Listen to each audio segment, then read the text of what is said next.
കഴിഞ്ഞ ദിവസം ഇസ്ലാമിക രാജ്യങ്ങളുടെ ഭരണാധികാരികളുമായിട്ട് ട്രംപ് ഒരു കൂടിക്കാഴ്ച നടത്തി. അതിനകത്ത് തുർക്കി പ്രസിഡന്റ് എർദോഗൻ ഉണ്ടായിരുന്നു, പാക് പ്രധാനമന്ത്രി ഉണ്ടായിരുന്നു, അതുപോലെ എല്ലാ പ്രധാനപ്പെട്ട ഈജിപ്റ്റ്, ഇന്തോനേഷ്യ, അങ്ങനെ പ്രധാനപ്പെട്ട ഇസ്ലാമിക ഭൂരിപക്ഷമുള്ള രാജ്യങ്ങളുടെ ഭരണാധികാരികളുമായിട്ട് നടന്ന കൂടിക്കാഴ്ചയായിരുന്നു അത്.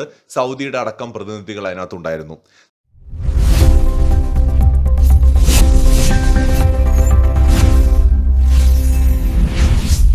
ബെഞ്ചമിൻ നെതന്യാഹുവും ഇസ്രായേലിലെ ഉന്നത രാഷ്ട്രീയ നേതാക്കളും പറയുന്ന ഒരു കാര്യമുണ്ട്. ഇനി പാലസ്തീനുമില്ല, ഒരു കുന്തവുമില്ല, ഇവിടെ ഇസ്രായേൽ മാത്രമേ ഉള്ളൂ.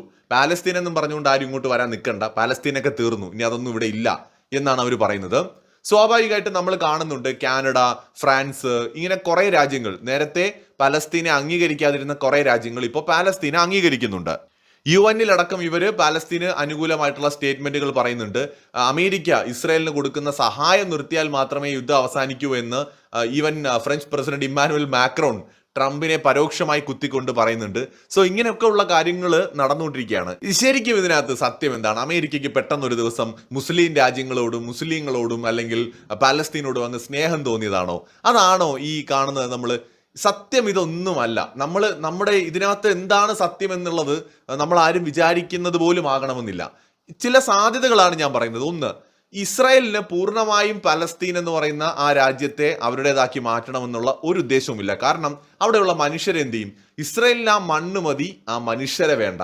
ഇസ്രായേൽ കഴിഞ്ഞ ദിവസങ്ങളിൽ ചെയ്തൊരു കാര്യം എന്താണെന്ന് അറിയോ? കഴിഞ്ഞ ഏകദേശം കുറച്ച് ആഴ്ചകളായിട്ട് തന്നെ ഇവര് ഡ്രോണുകൾ ഉപയോഗിച്ചും മറ്റു പല രീതിയിലും കുറെ ലഘു രേഖകൾ എഴുതിയിട്ട് ഇത് ഒരുപാട് നോട്ടീസുകൾ പ്രിന്റ് ചെയ്തിട്ട് ഈ ഗാസയിൽ കൊണ്ടുവന്നിട്ട് ആകാശത്ത് നിന്ന് താഴേക്കിടും. ഗാസയിൽ കൊണ്ടുവന്ന് ഇവരിതിങ്ങനെ ഇടുമ്പോൾ അവിടെയുള്ള കുട്ടികളും മുതിർന്നവരുടെ ഒക്കെ കയ്യിലേക്ക് ഇത് കിട്ടും. അതിൽ എഴുതിയിരിക്കുന്നത് എത്രയും പെട്ടെന്ന് നിങ്ങൾ ഇവിടെ നിന്ന് ഒഴിഞ്ഞു പോകണമെന്നാണ്. അതായത് എനിക്ക് തോന്നുന്ന ഒരു കാര്യം, ഇസ്രായേലിന് വേണ്ടത് ഗാസയാണ്. ഗാസയിൽ നിന്ന് അവിടെയുള്ള മനുഷ്യരെ ഒഴിപ്പിച്ച് ഇസ്രായേലിന് വേണം. ഗാസ ഇനി ഒരിക്കലും പലസ്തീന് കൊടുക്കാൻ പറ്റില്ല. അതാണ് ഇസ്രായേലിന് വേണ്ടത്. പക്ഷേ ഗാസ അങ്ങനെ ചുമ്മാ കിട്ടില്ല. ഇപ്പൊ ഇസ്രായേൽ പറയാണ് എനിക്ക് ഗാസ വേണമെന്ന് പറഞ്ഞാൽ ഗാസ തരാൻ പറ്റില്ല എന്നായിരിക്കും മറുഭാഗത്ത് നിന്ന് പറയുന്നത്. പ്രത്യേകിച്ച് ഇസ്ലാമിക രാജ്യങ്ങൾ. ഈ ഇസ്ലാമിക രാജ്യങ്ങളിലെ ഭരണാധികാരികൾക്ക് പൊളിറ്റിക്കലി ഭയങ്കരമായിട്ടുള്ള പ്രഷറുണ്ട്. അതിപ്പോ രാജഭരണമുള്ള രാജ്യങ്ങളിൽ പോലും ജനങ്ങളുടെ മതവിശ്വാസികളുടെ അല്ലെങ്കിൽ മത നേതാക്കളുടെ ഒരു വലിയ പ്രഷർ ഉണ്ടാവും. കാരണം പലസ്തീൻ എന്ന് പറയുന്നത് അത്രയും സെൻസിറ്റീവ് ആയിട്ടുള്ള ഒരു വിഷയമാണ്.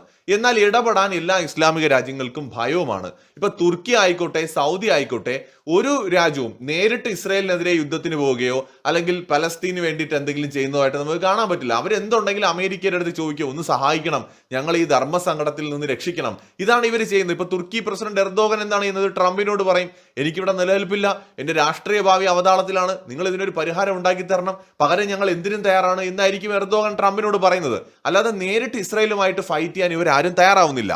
സ്വന്തം തടി കേടാവുന്ന ഒരു പണിക്കും പ്രധാനപ്പെട്ട ഇസ്ലാമിക രാജ്യങ്ങൾ പോകുന്നില്ല എന്നുള്ളത് പ്രത്യേകം ശ്രദ്ധിക്കണം. ഇനി എന്തായിരിക്കാം യഥാർത്ഥത്തിൽ ഇവരുടെ പ്ലാൻ? ഇപ്പൊ ഇസ്രായേൽ പറയാണ് മുഴുവൻ പലസ്തീനും അവർക്ക് വേണം, അവരിനി ഒന്നും കൊടുക്കില്ല എന്നാണ് പറയുന്നത്. അവിടെയാണ് നെഗോഷിയേറ്റ് ചെയ്യാനുള്ള ഇസ്രായേലിന്റെ ഒരു തന്ത്രം എന്ന് പറയുന്നത്. ഇസ്രായേൽ അപ്പൊ ഇങ്ങനെ പറയുമ്പോൾ ലോകരാജ്യങ്ങൾ എന്ത് ചെയ്യും? അത് പറ്റില്ല, ഇത് അനീതിയാണ്, പലസ്തീൻ ഉണ്ടായേ പറ്റൂ. ഈ യൂറോപ്യൻ രാജ്യങ്ങൾക്ക് പെട്ടെന്ന് പലസ്തീനോട് അങ്ങ് സ്നേഹം തോന്നിയിട്ട് പലസ്തീനെ അംഗീകരിക്കുന്നതായിട്ടൊന്നും എനിക്ക് തോന്നുന്നില്ല. അമേരിക്കയുടെ ഇതിൽ ഇടപെടൽ ആത്മാർത്ഥമായിട്ട് പലസ്തീനോടും അല്ലെങ്കിൽ ഇസ്ലാം മതവിശ്വാസികളോടും സ്നേഹം തോന്നിയിട്ടാണെന്ന് ഞാൻ കരുതുന്നില്ല. ഇവരും ഇപ്പൊ ഇസ്രായേലിന്റെ ഡിമാൻഡ് അംഗീകരിക്കുകയാണ്. ഇസ്രായേലിന് വേണ്ടത് ഗാസയാണ്. ഗാസ കിട്ടണം എന്നുണ്ടെങ്കിൽ മൊത്തം പലസ്തീനും വേണമെന്ന് ഇസ്രായേൽ പറയും. അപ്പോൾ സ്വാഭാവികമായിട്ട് ചർച്ച നടക്കുമ്പോൾ ഓക്കെ, ഗാസ ഇല്ലെങ്കിൽ വേണ്ട, വെസ്റ്റ് ബാങ്ക് എങ്കിലും നിങ്ങൾ കൊടുത്തേ പറ്റൂ. വെസ്റ്റ് ബാങ്ക് നിങ്ങൾ ഇനി കയ്യിൽ വെക്കാൻ പറ്റില്ല, വെസ്റ്റ് ബാങ്ക് നിങ്ങൾക്ക് തരാൻ പറ്റില്ല, വെസ്റ്റ് ബാങ്ക് എങ്കിലും പാലസ്തീന് കൊടുത്തേ പറ്റൂ എന്ന നിലയിലേക്ക് കാര്യങ്ങളെത്തും. വേണമെങ്കിൽ സിറിയയിൽ നിന്ന് കുറച്ച് സ്ഥലങ്ങളോ ജോർദാനിൽ നിന്ന് കുറച്ചുകൂടെ സ്ഥലങ്ങളോ എല്ലാം അമേരിക്കയുടെ സ്വാധീനം ഉപയോഗിച്ചുകൊണ്ട് വെസ്റ്റ് ബാങ്കിന്റെ കൂടെ കൂട്ടിച്ചേർത്ത് കൊടുത്ത് അതിനെ ഒന്ന് വലുതാക്കി കൊടുക്കാൻ ചിലപ്പോൾ ഇവര് തയ്യാറാവും. കഴിഞ്ഞ ദിവസം ഞാൻ പറഞ്ഞു ഒരു യോഗം നടന്നുവെന്ന്.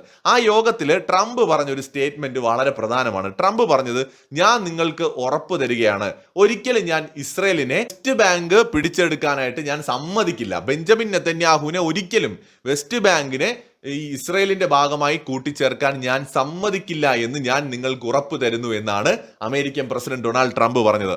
അതായത് ഗാസയുടെ കാര്യത്തിൽ ട്രംപ് ഒരു ഉറപ്പ് ഇസ്ലാമിക ഭരണാധികാരികൾക്ക് കൊടുത്തിട്ടില്ല.